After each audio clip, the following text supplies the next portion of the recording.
Welcome to the AVAIL Podcast, where we dig deep and talk about the art of leadership. My name is Virgil Sierra, your AVAIL Podcast host and lead pastor of Vertical Church, aka Iglesia Vertical in South Florida. Today, we're sitting down with Pastor Stephen Blandino, the pastor of Seven City Church in Fort Worth, Texas. And today, we're going to be discussing his new book, Insanely Practical Leadership.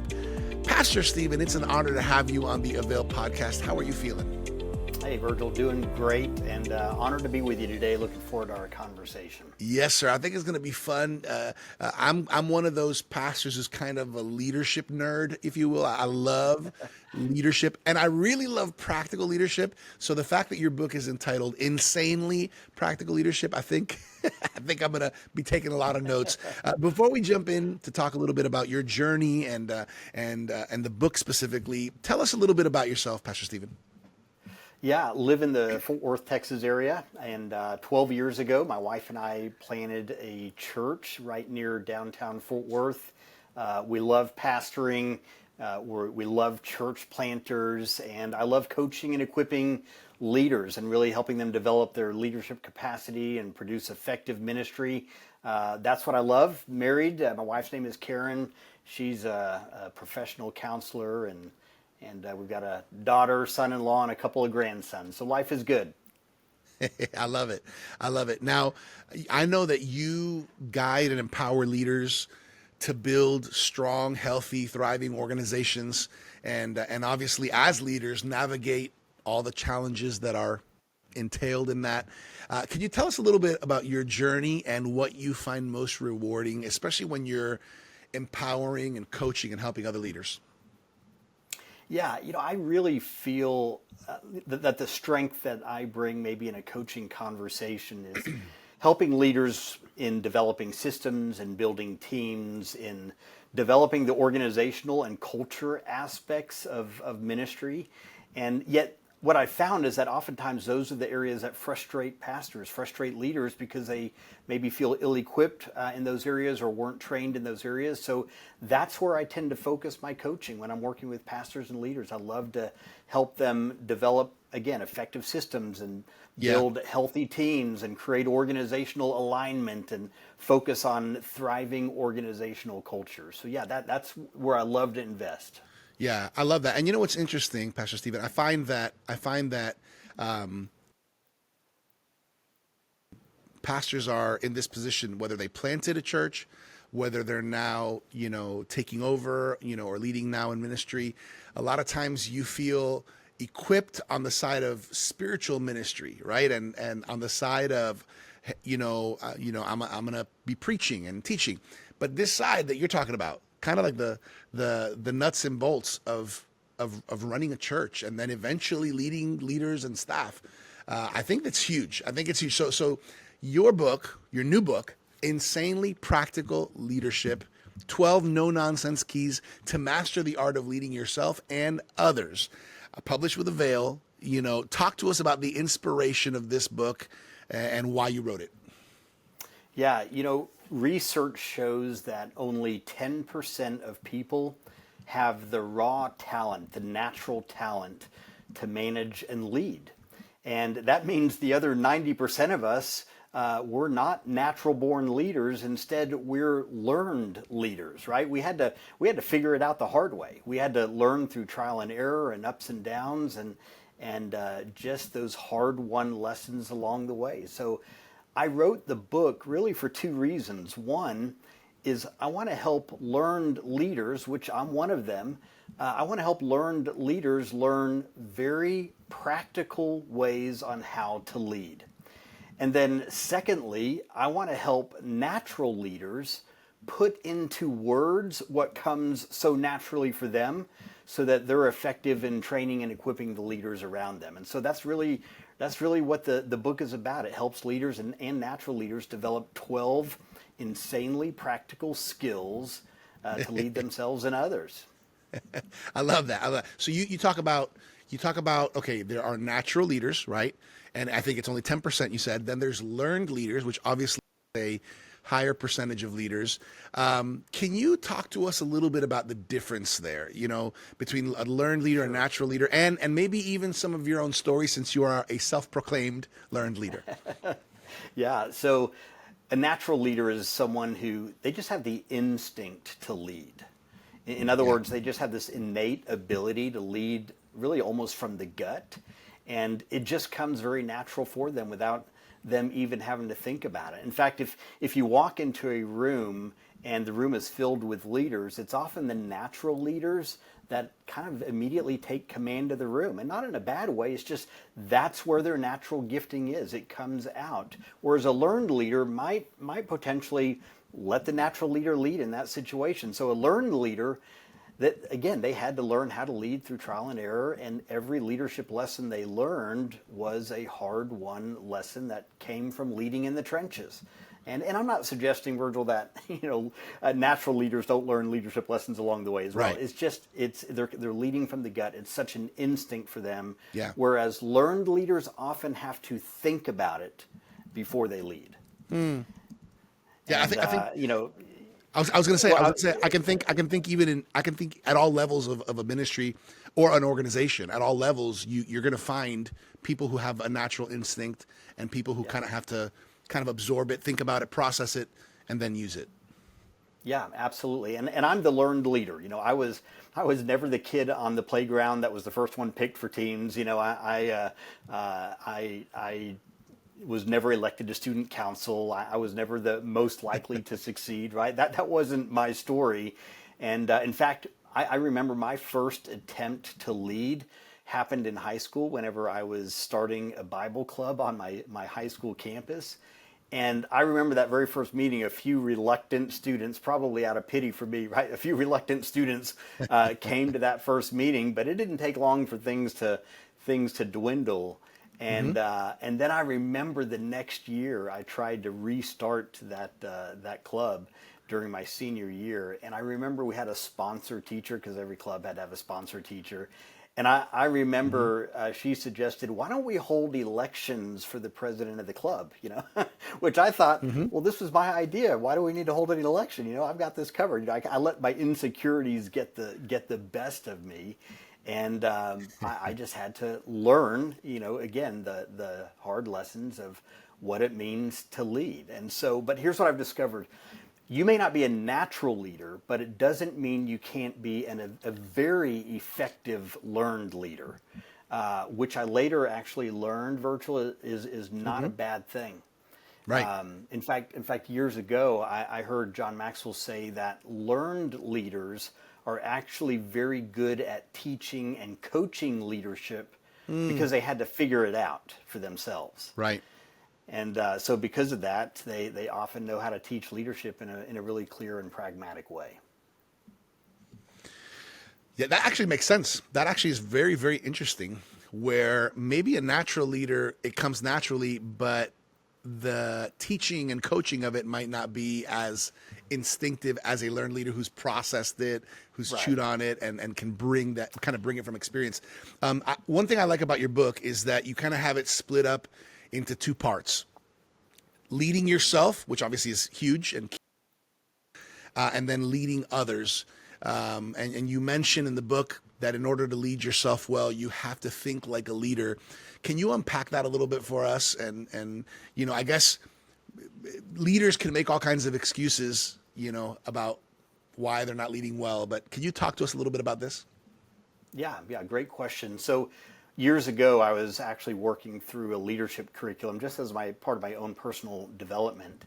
And I remember I would come into the office like an hour early, and I would listen to one of the leadership teachings and fill out the workbook and everything. And as I did that, I began to notice that my thinking started to change. In fact, I can remember sitting in my office wrestling with a leadership decision that I needed to make, when suddenly I caught myself making that decision through the lens of what I had been learning.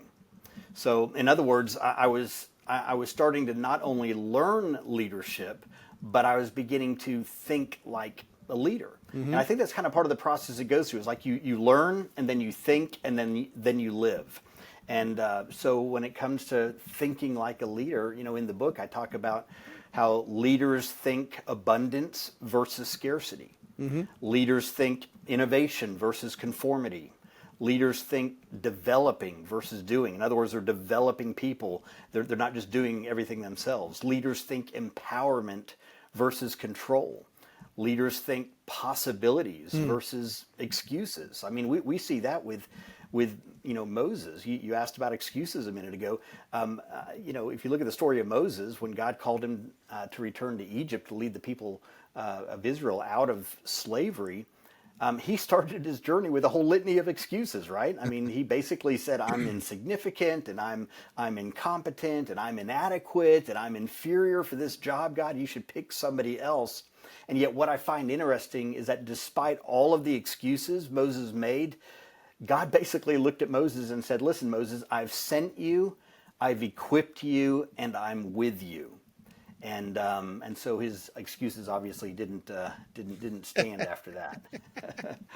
That's But really good. it all starts with thinking, right? It's how we think that opens those doors oftentimes. Yeah, as you're talking, I'm curious because I know that you like to coach, leaders and pastors. I'm thinking, in your experience, as you're meeting maybe a new pastor or a group, right? In your experience, what are some of the most common areas where maybe leaders especially are really needing help? I mean, you may have alluded to it a little bit on, when we talked at the beginning about, systems and all that, but where do you find that many leaders are really needing some coaching and help? Yeah, a couple of areas come to mind. One is the organizational alignment thing. So people, a lot of times leaders they have a vision, they have a strategy, they've got maybe a dashboard of metrics that they're tracking, but those things don't all align. And so one of the things I've coached leaders through is how to take their vision, their what we call key result areas, their strategies, and their dashboard, get it all on one sheet of paper where they can see how everything aligns and is pushing in the right direction. So organizational alignment is one of the things. Another one is just team issues.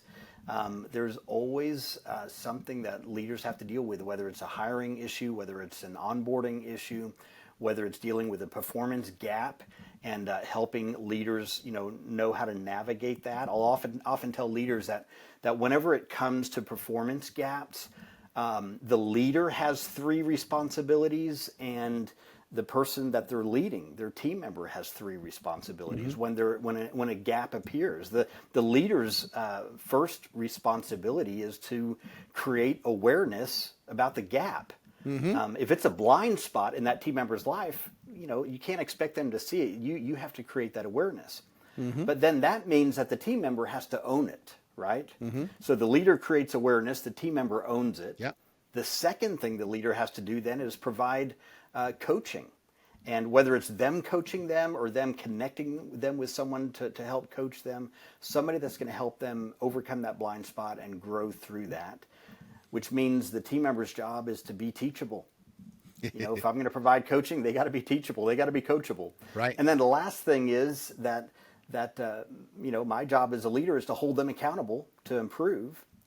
And the team member's responsibility is to make improvements.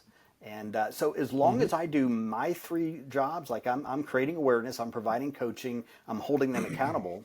And as long as they do their three jobs, they own it, they're teachable, and they make improvements, we can go a long, long way. So when I'm coaching leaders, I don't know, the organizational alignment piece and the team issues are often two of the things that I see arise most often. Yeah, that especially because as your team grows, there's more challenges with that, and of course, right. Even as you grow, sometimes what I started with as far as the idea for the vision, it as you go, it evolves and it grows, and maintaining that alignment is so key. Okay, so on the side of organizational alignment, on the side of issues. these are some of the common trends you see in pastors needing help. Have you noticed anything on like the personal side, like on the personal side of a pastor, speaking about like soul, speaking about friendships or relationships? Again, I'm just thinking about someone like you who's coaching and kind of helping push forward in these areas, because you can have amazing systems, but if you're not doing well personally, Right. has that been a factor? Yeah, absolutely. In fact, the first chapter of the book, I talk about how to grow you. Mm-hmm. And part of growing you, I mean, obviously you've got to have a growth mindset or you're not going to go anywhere. But the mindset's not enough. I think you also need a growth plan and you need a growth team. Mm-hmm. And the growth plan, maps out, here's the track I'm going to run on to help me grow. But then I've got to assemble a growth team as well for the key areas of my life. So, for example, on your growth team, if you're married, your spouse is part of that growth team, right? They're helping Yeah. you grow and in your family. Whenever it comes to emotional health, a counselor may be part of your growth team. When it comes to your finances, a financial advisor may be part of your growth team. When it comes to ministry and leadership, you may have coaches and consultants that are part of your growth team. If you're working out, there may be doctors or workout partners that are part of your growth team. If you identify Sure. that team, it helps you finish well. It helps you cultivate the health you need spiritually, emotionally, relationally, physically, family, like vocationally, every area. So oftentimes we focus our growth in one area, and yet you need not just a mentor, you need a team that helps you get where you want to go. Yeah, that's good. That's good. One of the things that I also like about your is you have what's called leadership tools at the end of every chapter. Leaders can obviously use this to apply the principles that they're learning as they're going along. How do you think this will work best? How do you envision leaders using these tools, Yeah. with their team? Yeah. So every chapter in the book is a how-to chapter. So, for example, again, how to grow you, Mm-hmm. how to be a spiritually grounded leader, how to lead with character, how to manage your time, how to make leadership decisions, how to build influence, how to lead people. Like every chapter, it's a how-to chapter. And so, at the end of the chapter, there's a simple tool that you can use. So, I'll give you a couple of examples in the chapter on decision making. The tool is a decision-making dashboard, and the dashboard helps leaders rate several factors in the decision-making process, either green, yellow, or red, to help them determine if this is a good decision. It's a simple tool, but they can use it themselves. They can share that with Yeah. their team. The communicating with others chapter, I've got a tool that I call the communication rater, where you can actually give the tool to somebody where they can actually assess you on how well you communicate with them. It's more of an interpersonal communication type of a tool. The time management chapter, there's a tool called the 3 circles time tool, which helps leaders to live in the intersection of 3 circles to help them effectively manage their time. So again, these are designed to be tools that they can implement. And here's a great thing. The tools are in the book, but there's also a link in the book where you can actually go and download that tool, print it out, give it to your team, use it as part of your training with your team as well. Yeah, that's cool. That's really cool. I really like that, Pastor Stephen, especially again, title, Insanely Practical Leadership. As a pastor, I just appreciate when people like yourself just give us handles to grab onto, put the cookies down on the bottom shelf, so to speak, and especially when it's something that's effective. I think it's so valuable. One of the things in your book as well, you kind of introduce the AIM method, AIM, for coaching. You talk a little bit about the components of this method and maybe maybe an example of how you've helped clients as you coach them. Yeah. So AIM stands for Assessment, Insight, and Movement. So when I'm coaching people, that's the lens I kind of try to think through. So the A, assessment, the coaching begins by asking questions to assess the needs of the person that you're coaching. So if it's a team member, you're asking questions to help understand what their needs are, what their pain points are, what their growth goals are.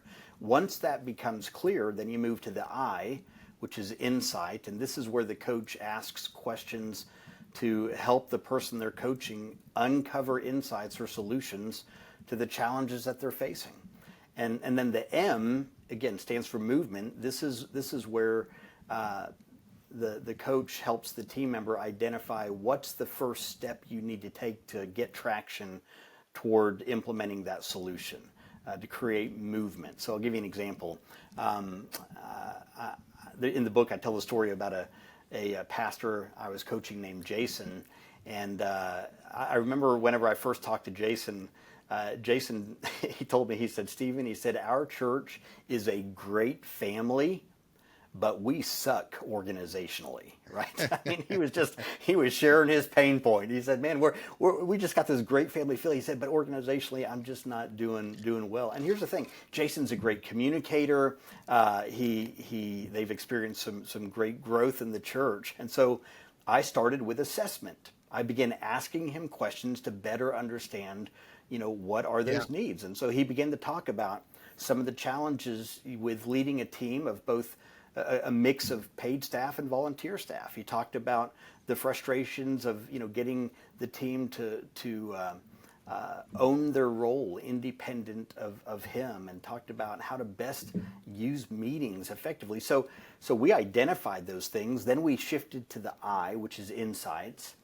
And I began asking Jason questions to pull insights out of him, because oftentimes the answer's in them. They just need someone to pull it out of them by asking the right questions. Mm-hmm. And so, the way I approach the insight piece is there are times when I pull out and there are times when I pour in. So in other words, that combination of pulling out but also pouring in, pulling out what's in them that they haven't thought about by asking really good questions, but also pouring in maybe ideas or thoughts that can be breakthrough moments for them. You have to balance those, where you just become the answer man and you can really quickly go off down your path instead of staying on what's really going to help them. So I want to help them find those insights to help them. Once we find those, then we move to the movement section, and that's where we identify. So what's your first step? What's the first thing you can do? So when I did that with Jason, he identified immediately that I need to make clear role descriptions. I need to develop quarterly goals with my team. I need to establish a system of accountability. And I need to restructure our existing staff meetings to better serve our staff. All of that came out of one coaching conversation. And again, assessment, insight, movement, and it helped get the traction he needed. Yeah, that's good. I love it. There's so many scenarios and types of leadership, even as pastors in ministry. I'm curious here. This is kind of a personal curiosity here, Pastor Stephen. Does your wife share the leadership, kind of practical leadership, nuts and bolts of leadership passion with you, or is she a little more kind of free spirit leader? Yeah, she's probably a little more free spirit, but here's the thing: our giftings are in different areas. So I have gifting in the area of coaching, but she has great gifting in the area of counseling. She's a licensed professional counselor, so she just knows how to help people navigate trauma, pain, things from their past that have really been crippling for them. She just does an amazing job with that. So that's her lane. She does really well. And I know my lane, and so I feel like we complement each other well. But I think we're both careful not to try to pull the other into something that they're not. So I hope that makes sense. Yeah, that makes perfect sense. Here's another question. I like when I have an opportunity to ask questions like this, Pastor Stephen. Like right now, 12 years ago, you were stepping into. And obviously for many years before that, you were a youth pastor, you did some executive pastoring. Here's my first question is, how old were you when you first started working in ministry? Oh boy, I was probably 20 years old. I Okay. was still in college, and I was working part time at a church, and then went full time toward the end of my college Okay. education. All right. So if second, Pastor Stephen, if you could go back and sit down for a 1 hour coffee with 20-year-old or maybe 22, 23 at the end of your college, and you could sit down with your younger self, and you had an opportunity to share a few pieces, like a few bullet points of advice about for ministry that's ahead, with what you know now, Yeah. what would be a that would rise to the top of that bullet point list of advice? Yeah, I think one of the things, I mean, there's lots of things that would be on that list, but one of them would be don't let your insecurities get the best of you. I think early in ministry we are, and in leadership we are trying to prove ourselves. We're trying to just portray an image that probably isn't really true to who we are, and don't let insecurities get the best of yourself. And I think coupled with that, it would be develop an aggressive learning posture. Like I remember my first 2 or 3 years in ministry, I just did not like reading. I mean, growing up, I never enjoyed reading or anything, and which is kind of ironic because now I'm writing books. But I just wasn't an aggressive reader, and I just realized that after a couple of years in ministry, I am only hurting myself by not developing this reading posture. In fact, I remember picking up John Maxwell's book, Developing the Leader Within You, and this was the very first edition, Virgil. It was not the Yeah. 2.0 version. I mean, it goes way back. And Yeah. I remember reading that book thinking, this is the best leadership book I've ever read. Yeah. And that's when it dawned on me, I think this might be the only leadership book I've ever read, right? So I just, kind of came to that realization that, okay, I gotta up my game here.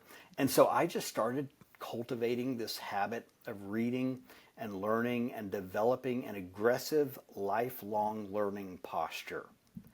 And I think if I could go back, I would tell myself, hey, Stephen, right at the beginning, don't let your insecurities get the best of you. Just ask questions, inquire. And then secondly, boy, be really intentional about developing a lifelong learning posture, because that will help you close the gaps in your life. So again, the list could be really long, but those are a couple of things that stick out to me. I love it. I love it. I'm taking the liberty to ask some questions that maybe you and I didn't discuss, but I think there's some value, especially with your experience as not only so many years in ministry and pastoring, but also as a coach. What are some of those things as a lead leader that those qualities and characteristics that you're looking for in emerging leaders? I don't know about you, Pastor Stephen, but as our church is growing, I'm constantly thinking, where is the next key leader? Yeah. Who is that? Yeah. Who are those people? What are some things that have helped you identify those strategic people who might have a role in the future of ministry? Yeah. So, whenever we think about bringing people onto our team, I mean, there's the things that we've all heard, like, they've got to have character, they got to have, competence, there's got to be chemistry with the team, they got to fit the culture, the DNA of the church, there's got to be these core things. But when you're dealing with young leaders or emerging leaders, there's a lot of skills that just aren't developed, not because they don't want to, it's just they're young, right? So I think early with a young leader, with an emerging leader, part of what I'm looking for is, do they have a teachable spirit? Do they have a teachable, coachable posture? Because again, if they do, we can go a long, long way. I've got some young leaders on my staff, and what I so appreciate about them is they're learners. They have an appetite to learn and grow. I have a weekly one-on-one meeting with each staff member on my team that reports directly to me, and that's a 45-minute standing appointment, same day, same time every week. And it's not so much for my benefit, it's for their benefit. They get to create the agenda for that meeting. And I can't tell you how many times some of my young leaders especially have come in and they're asking questions about how to lead in certain situations, about how to navigate certain decisions. And that teachable posture, you can go a long, long way with that. And I love that. And it doesn't mean I have all the answers, but they're coming in hungry to learn and grow, and it makes a difference. Versus if somebody comes in and again they're trying to project like I was when I was younger, that I've got it all together, that just doesn't get you very far. So I'm looking for teachability. I'm looking for character. We can train the skills. We can help them grow the competence side, but some of those other things that are really you either got them or you don't. Those things are harder to train. Yeah, that's good. I like that. I like that, especially in the context of the reality that sometimes there are younger people that the Lord brings in, and they need some shaping and developing in areas of skills. But when it comes to teachability and character, these are huge, especially in terms of ministry and church leadership.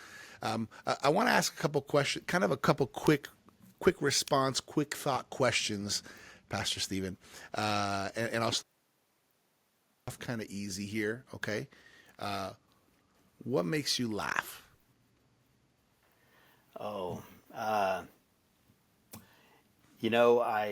one of the things that brings joy to my heart is actually to hear it when I hear my wife laugh. I just love to hear it. And it could be at anything. She could be, watching a TV show, whatever. When I hear her laugh, it warms my heart. So, sometimes, I'll laugh along with her with whatever it is. And I'm a pretty serious person, pretty focused. So even sometimes when I hear something that's funny, my face doesn't say I'm laughing, but maybe inside I am. So my staff helped me with that. So I'm not giving you a very a very good answer. I guess my grandsons make me laugh when they say funny things and stuff like that.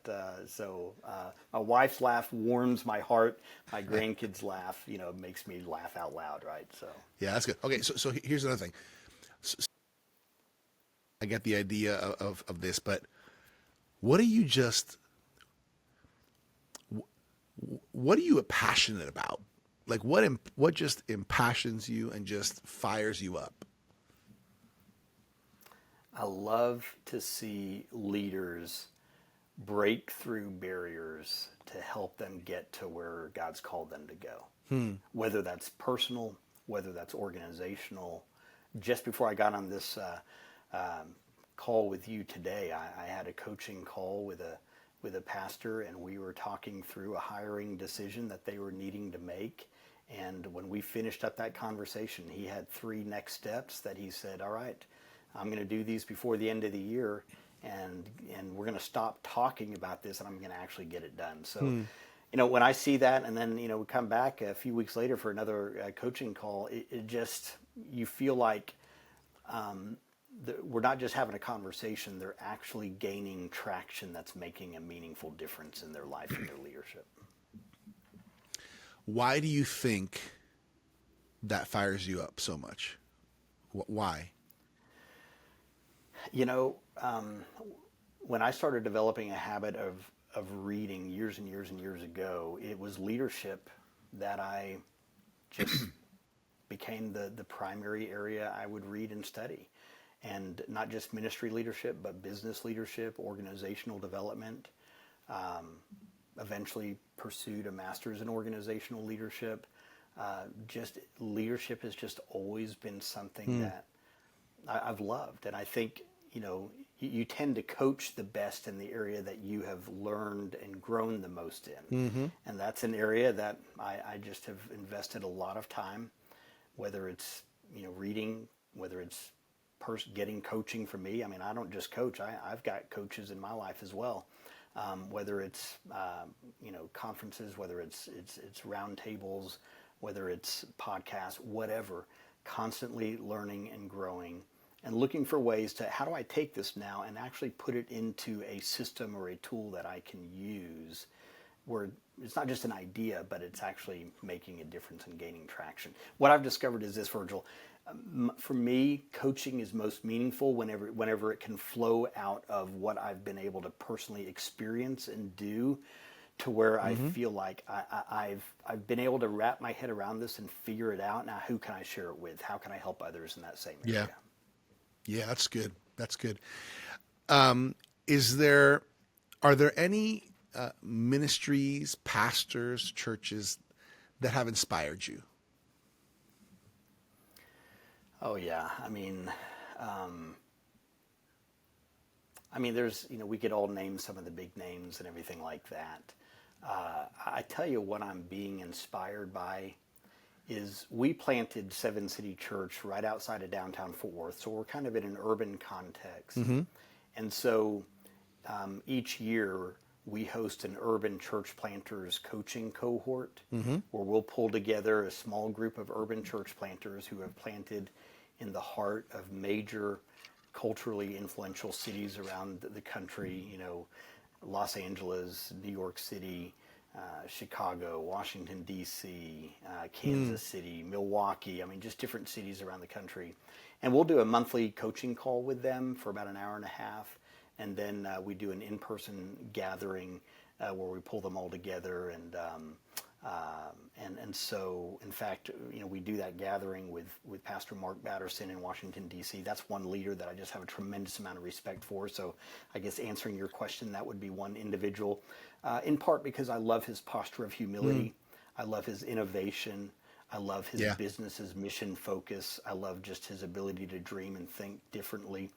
So that's huge. But the point I was getting at is that I think I'm also gaining a deep, deep appreciation for some of the unsung heroes who have planted in very difficult spaces in the heart of large cities, and their faithfulness to commit to do it, stick with it, keep learning and growing.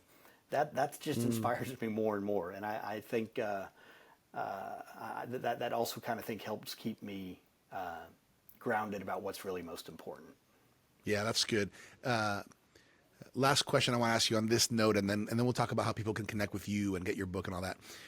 As you look to the future of the church and the future generations, what excites you on the panorama of leadership? Yeah, one of the things that I'm encouraged by is the focus. I feel like the renewed focus that we're seeing in the church right now on prayer. I think, it just seems like we're seeing that emerge. And I know for us, we've got, our monthly House of Prayer gathering. We've got a weekly prayer Zoom that we do, which I'm always just amazed. It's so consistent. The people that get on for our weekly prayer Zoom, our pre-service prayer, praying more with our staff. I'm just realizing if we're not careful, we will become so efficient at ministry that we will lose intimacy with God. And so I'm encouraged at what I'm seeing, that there's pockets where this just seems to be springing up around the country and around the world. And so I think God's renewing that in the church, and I think He's honoring it where that's happening. So I'm not saying we've got it all figured out or we're the best at it, but I know in the last couple of years, especially, that's gotten a renewed focus for us. And I'm excited about that. And then seeing what God's doing with young leaders and how they're developing and growing and the opportunity there, it's exciting. Yeah, that is exciting. Any projects that you're working on or that you're excited about, it's coming up, as far as maybe even your coaching business or in ministry? Yeah. So, with the release of the book, Insanely Practical Leadership, there's also a masterclass and a study guide. So really excited for those to release in January. And what's great about the masterclass is there's 12 videos, one video for each chapter in the book. And the videos are only 10 to 12 minutes long. So they're great to show maybe in a staff meeting or a small gathering with leaders, and just creates fantastic conversation on these 12 insanely practical leadership skills. And so excited about that. And then, again, also offer the coaching and stuff for pastors and enjoy that process, helping them navigate whether it's team or organizational or culture, whatever it might be. And then my podcast, Leader Fluent Podcast, is while I'm a little behind on it right now, it's actually something I love because, again, it's just insanely practical. It just helps people, gives them tools to help them really learn and grow. I love that. I want to just highlight, I've been able to listen to a few of the podcasts of Leader Fluent with Pastor Stephen Blandino, and it is awesome because it's practical. It's, hey, here it is. Do this. It's going to help you. And I love that. So I think everybody reach out. You should go on this website. What's the website where they can get the book? Yeah, it's insanelypracticalleadership.com. There it is. Insanelypracticalleadership.com.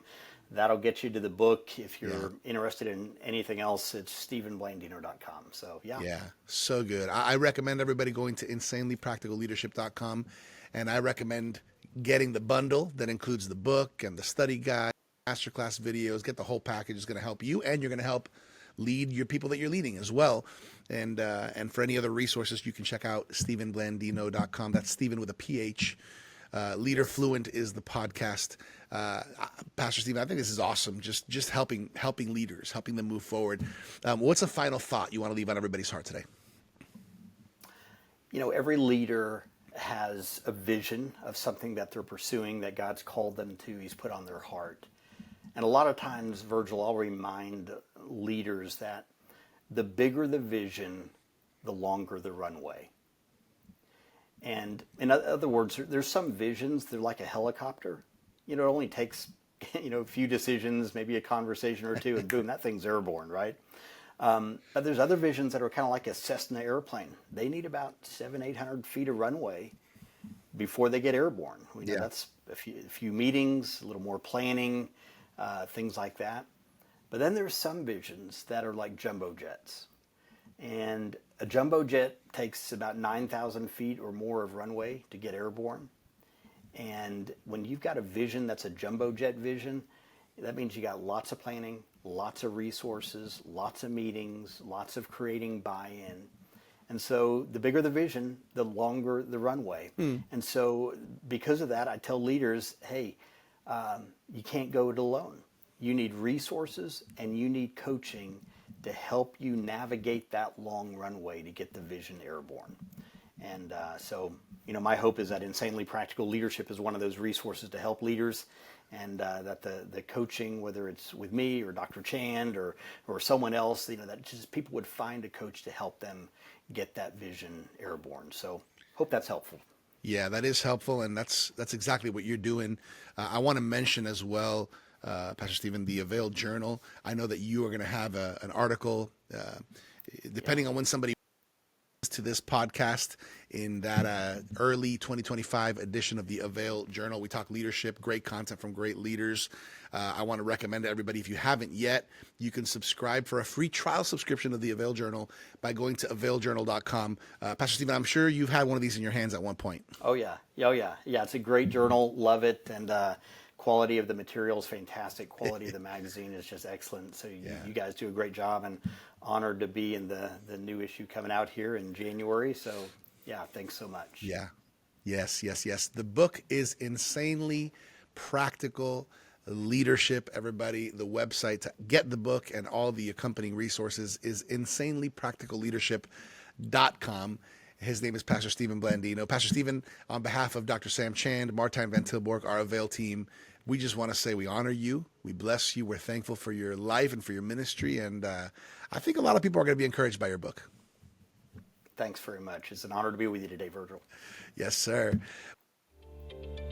For this episode of the AVAIL Podcast, for more leadership resources, check us out at theartofleadership.com. And again, make sure to claim your free trial subscription of the AVAIL Journal at availjournal.com. As always, I'm your AVAIL Podcast host, Virgil Sierra. Muchas gracias. Thank you for connecting with us to learn the art of leadership here at the AVAIL Podcast. God bless.